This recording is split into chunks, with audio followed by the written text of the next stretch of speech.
Hey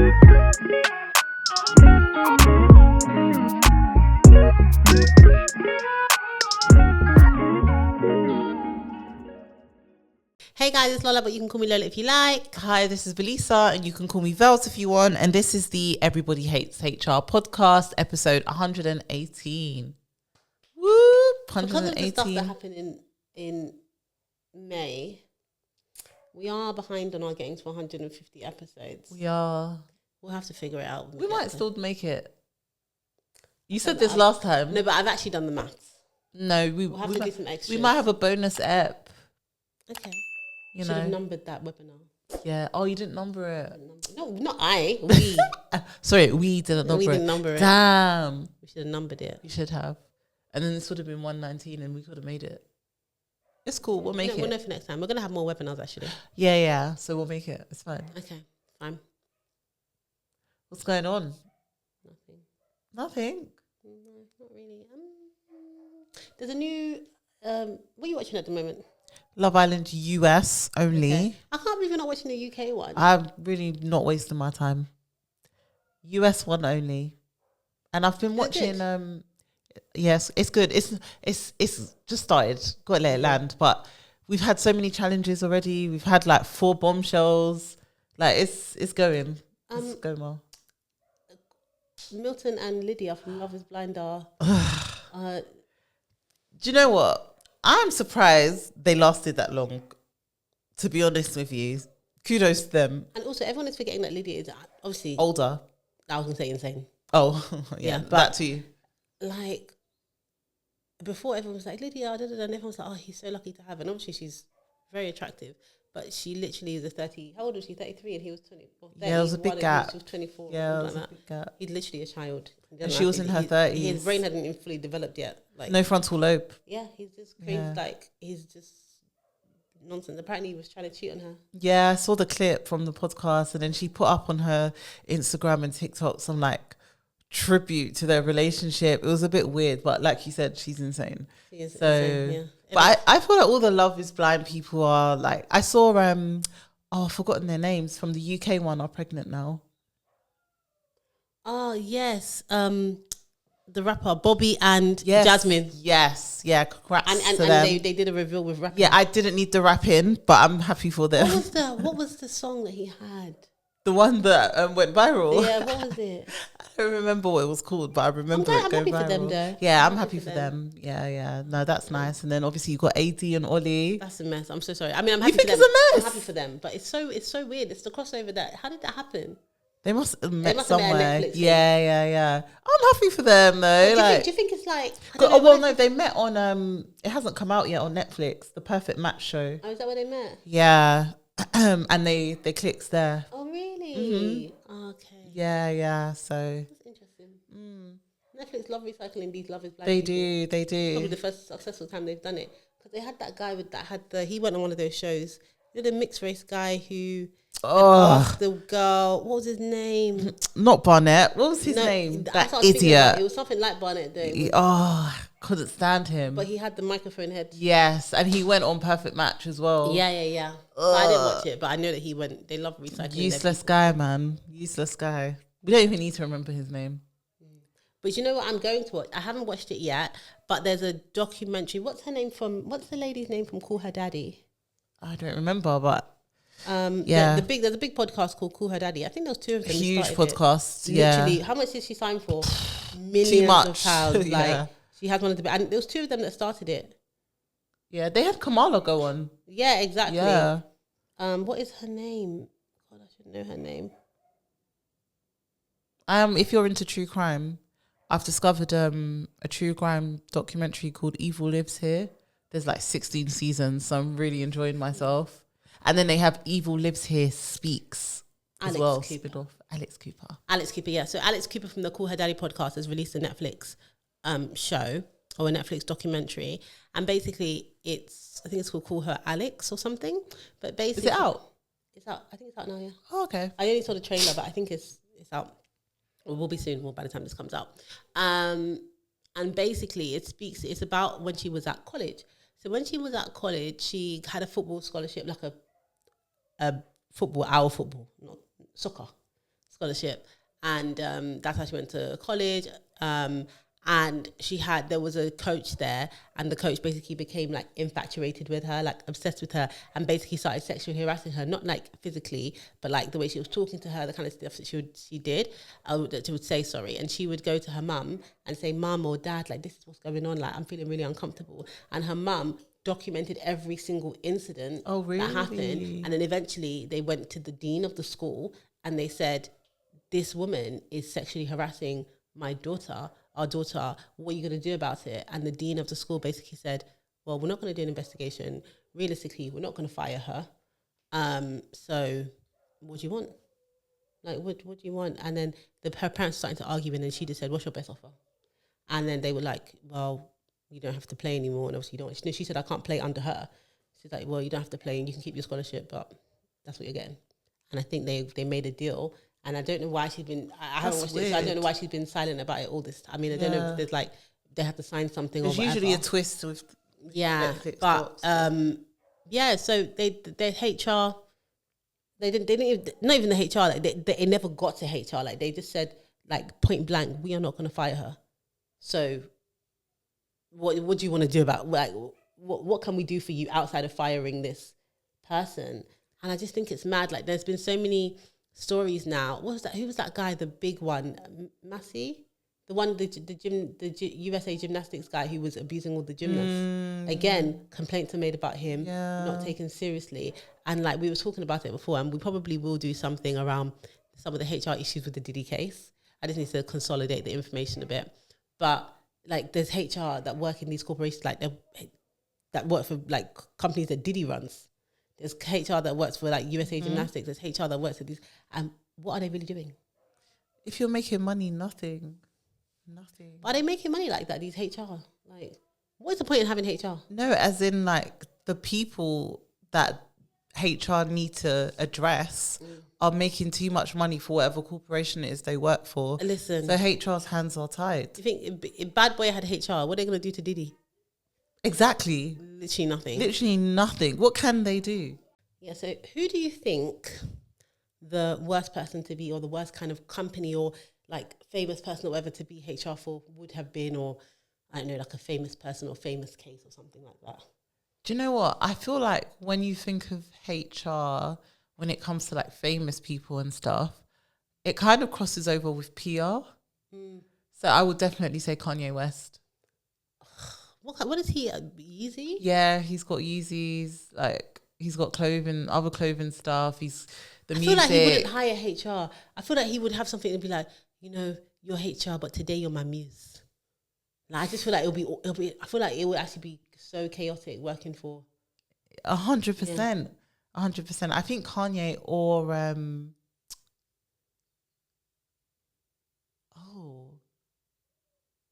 I'm being careful because I have a company in my head.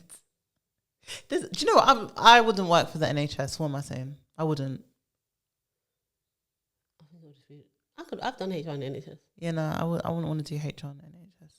I don't like doing HR in places where your hands are tied. Yeah, I hate it. I can't stand it. I think the worst place to be HR, one of the worst places would be in the royal family, like. I met a girl who was HR at like for HR, whatever it's called, the estate or whatever. But she was HR for the thing, but obviously she didn't meet the Queen or anything. But I just think it'll be so bad because they have all these handlers, and there are lots of people that work. Like they have so much staff, and so they must have HR. But what are the kind of issues that you have? I think it'd be very, very scandalous. Like people sleeping together and things going missing and people that have tried to, leak things. Yeah, exactly. Yeah, it's a lot. People that can overhear things, people that can steal things, people that are just not generally professional. Because how do you get a job? I've seen jobs. How do you get a job at Buckingham Palace? Like I saw, was it head of communications at Buckingham Palace, and it was for like 5p. Yeah. What was the other one? The Queen was looking for a living someone and paying them because you can deduct the cost of the accommodation. Ridiculous. Scandalous. Yeah. But how do you get a job at Buckingham Palace? Not just the people that do the tour guides. Like you want to work at Buckingham Palace? How do you get a job? And do you think they're classist? Yes. Yes, I do. Do you know where else would be? Well, I think it might be a bit stressful. A football club. I think that'll be fine. I don't know, you know. I think that'll be fine. And also, what I don't like about football clubs is that they have separate everything for the footballers, isn't it? Like they, I want to be HR for the footballers. That would be fun. Yeah, would it? That would be more fun than doing it for like the regular stuff. Yeah, for sure. But they have different everything, isn't it? Because footballers, they still get bonuses and stuff like that. Like I want to be involved. I want to see what's going on. Or like when they get disciplined, they went out and they did something crazy. Yeah, on the weekend. Like the guy. I think it was West Ham he played for, and he refused to wear the pride band, the armband. No, because he was like, as a Christian, like it just doesn't go with what he stands for. Yeah, and it was like I think he was suspended for a little bit. But I do think, or what's his face that did the things with the cats. That guy's an idiot. Yeah, like stuff like that. An idiot. I wouldn't mind doing that stuff, to be fair. Yeah, maybe. Okay, well, it would be interesting. Yeah, it would just be stressful when you'd have like what's the one that played for Man City, Mendy, who went to it would be stuff like that would be stressful. Like Mason Greenwood. Yeah, that stuff would be actually stressful. It would be very interesting. Yeah, it would be very interesting. HR do you have to get involved, but I guess like they're not. The thing is, the role is completely different. Yeah, it is because you're not worried that they're going to sue you. No. You're gonna have to pay them bank. Yeah, exactly. Like you settle everybody. Yeah, and like you're not worried that they're gonna sue you. So what's the role will be so different that the lens that you do the job in is what's it about damage limitation or like is it about engagement, like helping the players to feel like they're being listened to? Like what is the role there? Would you work with the managers a lot, the football managers as well? Which football manager would you want to work with? Pep. Okay. Pep or Arteta? Yeah. But only because Arteta came up under Pep. Yeah, but I think both of them seem quite reasonable. And they also, I feel like I would like working with them because they both are like quite candid, especially Pep. Yeah, I like watching documentaries about football and seeing how they interact with the footballers. All or Nothing, the Arsenal one. Yeah, like I really enjoy watching that stuff and seeing how they interact. So you can tell which clubs have managers they actually like and which ones like it's not so much, you know. Or some do and some don't, like a Jose Mourinho. Yeah, I think I would want to work with the manager who was like the people that I'd want to work with in real life that are direct, but they're also like kind and they're just not a knob. You know, people that will be like fix up, like they can look at their team and be like fix up, but also tomorrow it's like forgotten about and you can go for and you know it's all well intended. Not the people that are just going to be like just knobs. Also, random, this is still about football, but it was about something they do that's really inclusive, which I was like, oh, okay. And it makes sense. When people make jokes about, they can learn to pronounce like Abramovich and blah, blah, blah, yeah. So there's this video, and you can see it on YouTube, where every single player who plays in the Premier League has to say their name twice on camera, and then it's sent to all the different commentators, so that they can hear how names are said. And apparently it was triggered by Mourinho because people kept saying Jose, and apparently his version is actually Jose. Yeah. I would have thought Jose. So So every single player who plays for the Premier League, even people who have names like Ben White or Declan Rice, they all have to like do it. Like, yeah. Do you know Declan Rice has a son? A baby? Is it a son? Yeah. He's been with his girl for ages. Yeah. Foden has like 4 kids. Like, get off her. Yeah. These young boys, like. Nara Smith have another baby. What else is she doing though, apart from making Coke from scratch? Coca-Cola, guys. Yeah, I didn't know Declan Rice had a baby. Yeah. They're just kids, innit? But you know, like the clubs like them to settle down so they don't go start sleeping around. You don't see footballers be scandalous until they're married and have the kids. They marry young and they have their kids. But the clubs like it, isn't it? Like it helps to keep them balanced, grounded. So they're not going out and doing rubbish. If I say what I want to say, people say I don't like my own anyway. Anyway, Talani, we're rooting for you. Yeah, exactly. You next. Exactly. But she's got wag energy fully. She's fully committed. Yeah. I would be committed too. Yeah, even at my age. Yeah, no, she's fully committed. I respect it. I hope it works out for them, but he can come and even collect me. Yeah. No, I respect it. She's doing what she needs to do, and others need to be, anyway. And Eze as well. Eze just got married. Yeah. That's my second team. Crystal Palace guys. That's my second local team. Local, yeah. Yeah, like, I'm happy for them, but more need to be like the Fodens and Declan Rices. No, they'll be like 24 and they'll have like 3 kids. Like, what are they doing? Even Danny Dyer's guy, look at him. The first one's not even his child, and he's still settled down. Haaland has a child as well, right? No, I don't think so. Haaland. I don't think Haaland Haaland like has he a said kid. something about, maybe he said something about his kids, but maybe he meant like his future kids. Maybe, yeah. I don't think Haaland has kids. Sorry, we've digressed. We've really digressed, but they need to, instead of having rumors about them Bellingham, running around with ridiculous people. Anyway, what's my own? This is a real digression. He does. He's got kids. Oh no, but just this year. Oh, he has a kid. Him and his girlfriend Isabel. Oh, welcomed their first child. So in March. All these young boys having children. How old is he? Haaland. He can't even be 20. Must be 24. He's now? young. Yeah, he's under 25 for sure. What? But to be honest, they tell you not to. He's 24. Yeah. Yeah. His birthday's. He's born in 2000. Yeah, his these are next young. month. Yeah. What? You got the money. You got literally. It's like Molly May. It's the same thing. Yeah. Yeah. It's so true. And Cardi B. Kylie Jenner, like Cardi B, all of them. Cardi B having 3 is wild, and now you're not together because he's an idiot.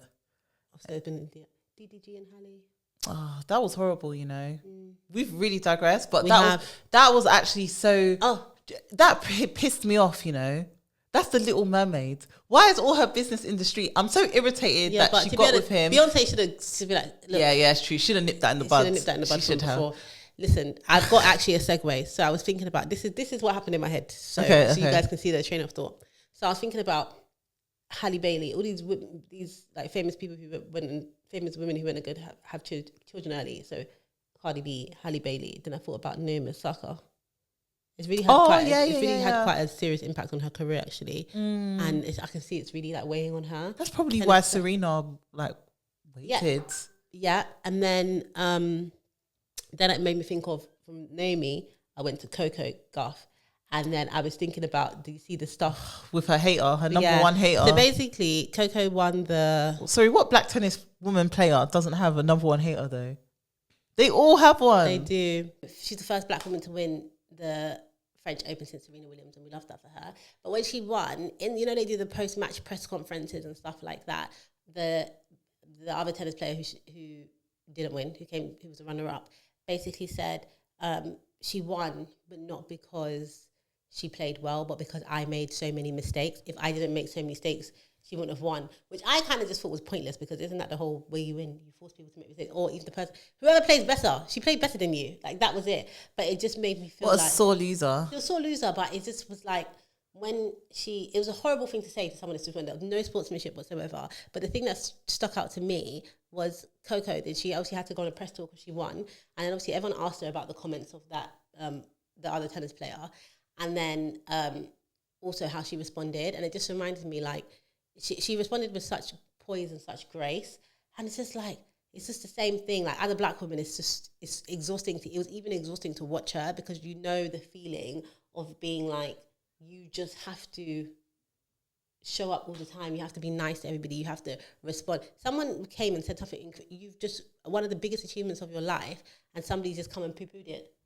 And you have to then be like, yeah, I understand what she was saying. You have to, what did Michelle Obama say? When they go low, we go high. Not me, I'll meet you in the pits of hell. But she did it, and I was just like, it's exhausting to even watch it. It's like, and she can't respond in a negative way, because if she had said the thing that her opponent has said, look at Serena Williams. They would have dragged her. Look at Serena Williams. All the things that she's done in her life. Anytime she showed too much, quote unquote, too much emotion or any emotion. Anytime even crip walking where she's dancing. Yeah, even if the emotion is just happiness. Like when she has challenged an umpire's decision, even when the decision was clearly wrong, anything she does is criticized. And Coco, obviously, she's looking at people that came before her, and she knows that she doesn't have the privilege to go on TV and basically trash another tennis player, your opponent, your peer. That's rubbish. it just happens in so many shapes and forms. Everybody, yeah. Like, so you know how I said I'm watching Love Island US? There's 2 black women on it. One of the black women is called Alandria, and the other there's a I think she's Iranian. Oh, I think she's Iranian. Huda, who's on it as well. And basically, there was, you know, when they do the lineup and they have to pick different people, and basically there was there to couple up. Yeah, so there was a bombshell, and then the host said, "Oh, anyone who wants to couple up with this bombshell, stand up," basically. And Alandria's partner stood up. So Huda was like, "Oh no, she was basically like, oh, that's not good, da da da da." And Alandria was like, "It's cool, like we're on day whatever. It's just a game, like no one's upset, kind of thing." And then Huda ended up crying, like about the fact that Alandria had said something. Do you get it? Like, and all Alandria said was like, "I don't like, it's cool, like it's just a game kind of thing, like just stop talking." Yeah. And Huda started crying, and there was nothing wrong with what Alandria did or said, but when she saw Huda cry, she knew exactly what she had to do. She was like, "I'm sorry," like she went over there, she apologized, you know, she softened her tone, like, you know, it was just ridiculous, because everyone who has been in those sort of situations and is an Alandria, like a black woman, knows exactly what happened and why she approached it in that way she did after it happened. It's just so exhausting. Yeah. Why are you scared of me? And even if you're not, do you know what I mean? Like, you could, even though you're not scared, you can make other people scared, or you can make it seem like I'm overreacting or I haven't done the right thing or whatever. It's mad. It's mad. Yeah. But yeah, when I saw that thing with Coco, I was just like, this is sad. I wanted to talk about some demonstrations that happened in London. Not the men getting up and doing some I love that for them. So there were some what do you call it, a protest gathering, a march?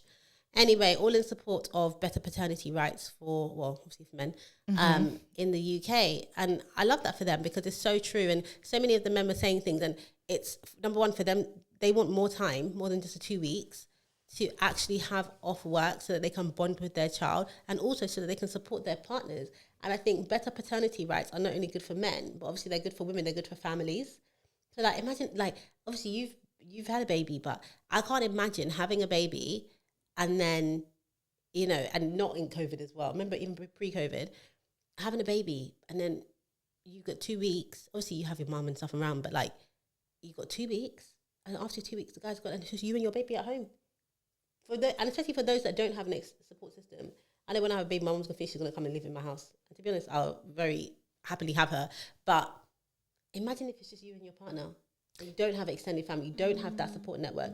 After 2 weeks, your husband goes back to work and leaves you with a baby. Someone left me with a baby after 2 weeks. I said, what am I supposed to do with this? I think that's absolutely bonkers. I think it's so bonkers. I think it's really good that a lot of companies, well, not a lot, a few companies are being forward thinking and doing enhanced paternity, but a lot of companies are not.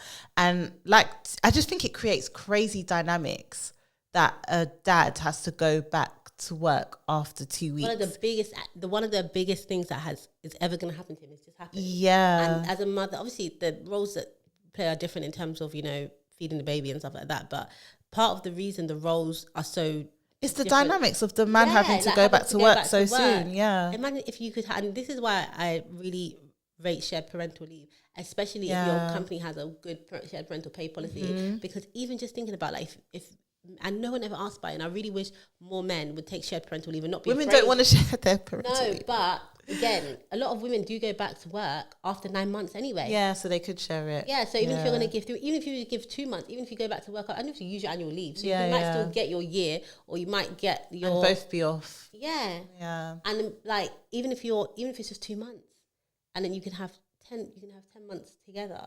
I mean, you can have 2 months together, and then you can have 10, or and then you add your annual leave or whatever. But it's just people don't use it, and I guess part of it is because of the pay. Not a lot of companies do good shared parental pay, and also I think a lot of men are still afraid of using it, and the optics and how acceptable it is. Because even companies that have shared parental pay, a good shared parental policy and good shared parental pay, it doesn't mean that your manager's going to love the idea that you're, you know, going away for 2 months. To be fair, a lot of the places I've worked, most of them have 4 months for parents, like outside of maternity. But I noticed that whenever men would take it, they would take like 4 weeks, come back, come back for X amount of time, go again. You know what I mean? They would break it up. I don't ever remember the dads like going for 4 months straight. I know a guy did it twice. Really? Well, have you seen that couple actually?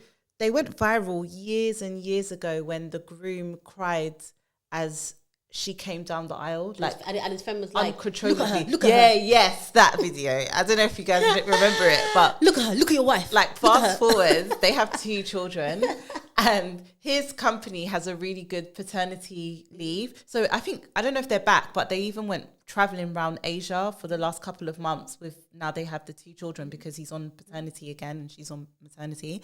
And you see like how involved he is. Like, he takes the kids swimming, they go traveling, they do loads of activities together. And it is purely based on he's being allowed that time to actually switch off from work. Because really and truly, 2 weeks off with a newborn, you ain't switching off nothing. Even when a lot of men, they go on paternity leave, they be answering emails. I'll be like, sir, focus on your baby. Yeah. You have literally the rest of your life to work. Because it literally takes you a while. Like, even for me, about a week to switch off, I think. I went on maternity leave a week before my due date, but I didn't give birth for like another 2 weeks after that. Yeah. And it took me a while, like literally, I would say maybe a good solid 2 weeks to get out of the habit of even opening my laptop and not checking anything and being like, it's nothing even to do with me. It takes about a week to switch off. Yeah, so 2 weeks with a newborn is not enough. Like, a newborn, even the sleep, because really and truly, if you live with your partner and you have a newborn at home and you've gone back to work, like, that man is not sleeping. Like, he still has to be a parent when he gets home from work. Yeah. And as someone who didn't go back to work until their child was 15 months old, it was a struggle to balance that working and being a parent. So I can't imagine having a newborn, not really getting any time off from work, and then still having to balance work and a tired woman at home who still needs your help, even though you've just done a 9 to 5 or 9 to 9, whatever it is. Do you know what I mean? Like, it's not easy. So I'm glad that they're protesting. I hope something happens because, more men need to be at home. It will change the dynamics. There's a lot of things that you learn about a baby that you won't learn unless you're with them all the time. Like, there's things that a lot of dads miss out on. Yeah. You know, smiles and giggles. And also when it gets later, like, obviously we have a lot of, it's very easy to trash men and stuff like that when it comes to like fatherhood and parenting in general. But part of it, I think, is the way all the dynamics we have around 100%. Like, how involved they are at the beginning. 100%. I think I was lucky because lockdown was still kind of in place when my son was born. So my husband was at home, like, all the time with me. Like, he didn't really need he was working from home, but it's lockdown. You could take the baby so you could have a shower. Yeah, like, it's lockdown. Like, there was literally, he could bond with the baby, but even when he was typing, like, the baby could be on him in the carrier, whatever it was. We could go for a walk at lunch and stuff. So, I just think it's really bad. Yeah, and also if men complain, then they're probably more likely to be taken seriously than women. It's true. But I think it says a lot as well because Boris had how many kids? My guy didn't think, like, let me look at some of this paternity. Like, you know, all these people in parliament. He did. All these people, like 8 kids or something now. Isn't it like 10 now or 9? Boris, listen. He's ghetto as hell. Boris is the UK Nick Cannon. Yeah, he's ghetto as hell. Boris is the UK Nick Cannon, and he's old. But a lot of them have kids. Like, it's not like they don't know what it's like. They don't.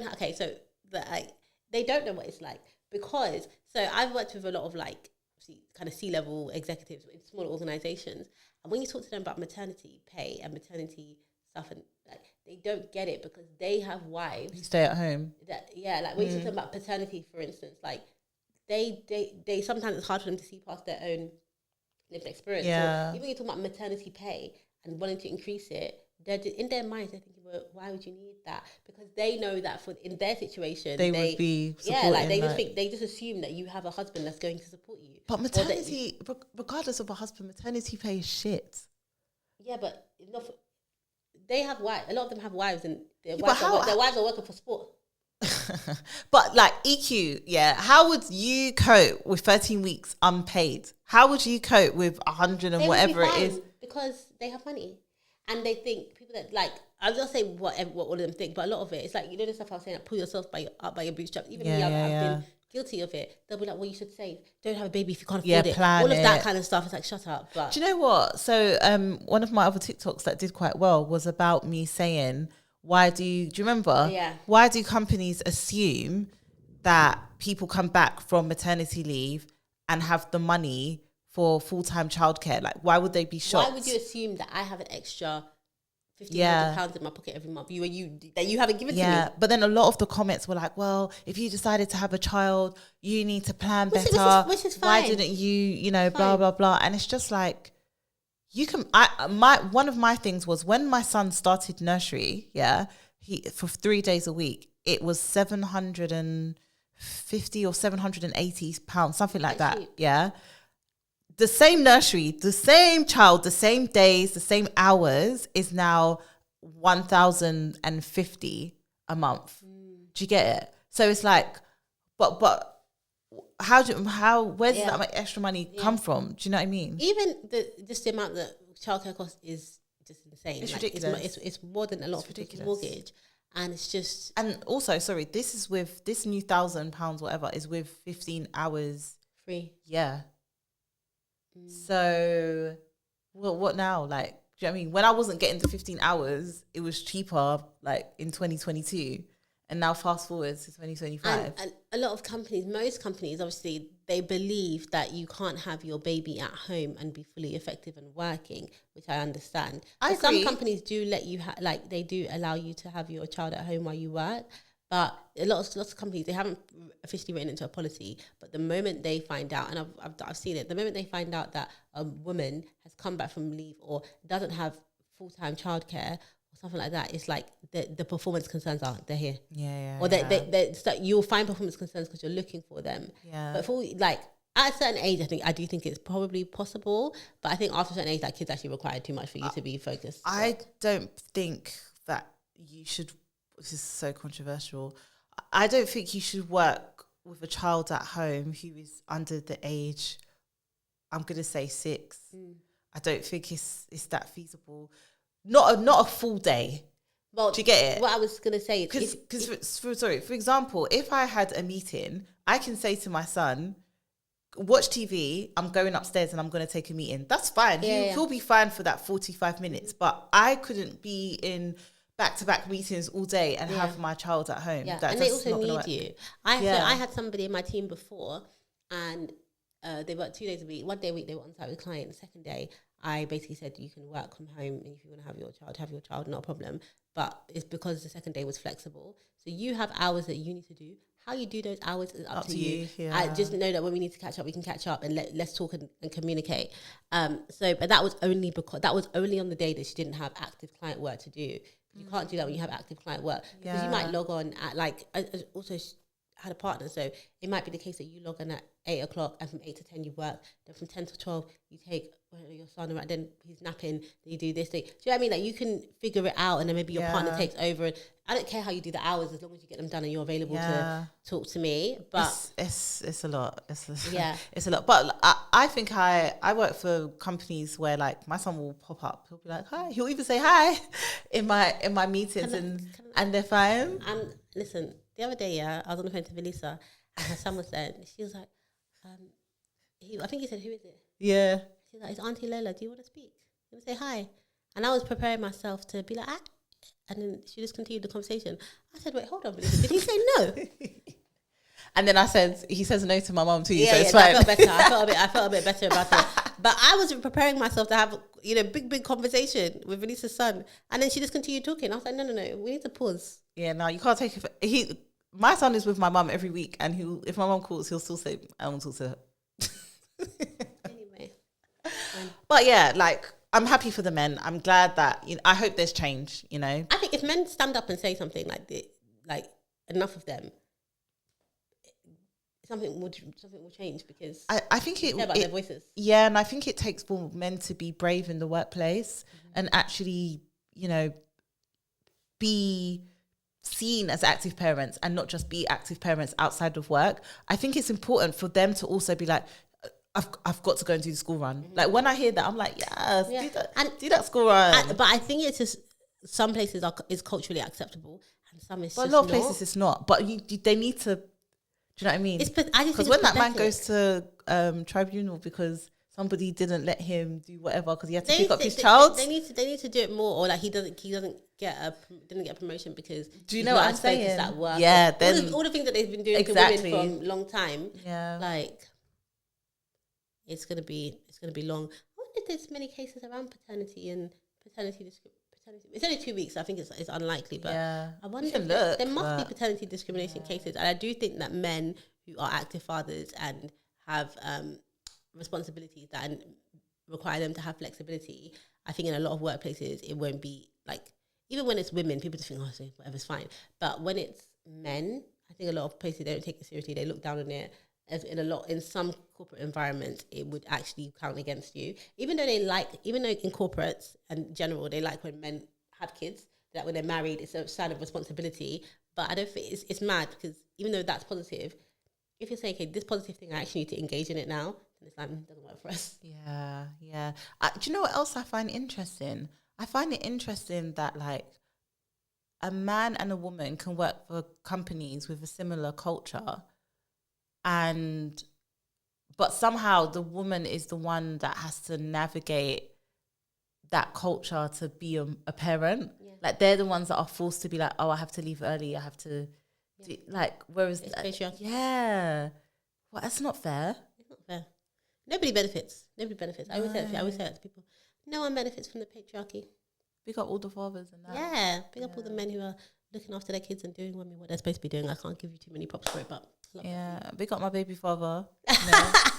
I've got a holiday coming up without no kids, so big up him. The last holiday I went on, my child went with me. Thank you very much. Wow, at least I can't stay in this country.